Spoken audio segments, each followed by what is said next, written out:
హే! ఇదేంది ఇంత పెద్ద మాల్ లాగా ఉంది అని అనుకుంటున్నారా? చూడండి లోపల ఎంతమంది జనాలున్నారు. ఇదొచ్చేసి అమీర్‌పేట్‌లో ఉన్న ఆర్ఎస్ బ్రదర్స్. ఆర్ఎస్ బ్రదర్స్ లోపలైతే ఇలా ఉంటుంది. ఇది అమీర్‌పేట్ బ్రాంచ్‌లో ఉండే ఆర్ఎస్ బ్రదర్స్. ఒకసారి చూసారంటే ఒక మనకి మాల్‌లో ఉన్న ఫీలింగ్ అయితే వస్తుంది. ఎయిర్‌పోర్ట్ కాదు, ఇది అమెరికా కాదు, ఇది లండన్ కాదు. ఇది హైదరాబాద్‌లో ఉన్న అమీర్‌పేట్‌లో ఉండే ఆర్ఎస్ బ్రదర్స్.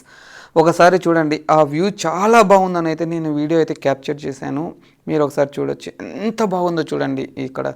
చాలా అంటే చాలా వీడియోస్ అయితే అప్లోడ్ చేస్తున్నాను. బట్ లైక్స్ రావట్లేదు, షేరింగ్ చేయట్లేదు, కామెంట్స్ లేవు. So please follow my channel and subscribe to my YouTube channel. Like చేయండి, కామెంట్ చేయండి, నచ్చితే నా ఛానల్లో ఉండే వీడియోస్ ఇంకా చూడండి. Thank you for watching. Please please please subscribe to my channel. Follow to me for more videos.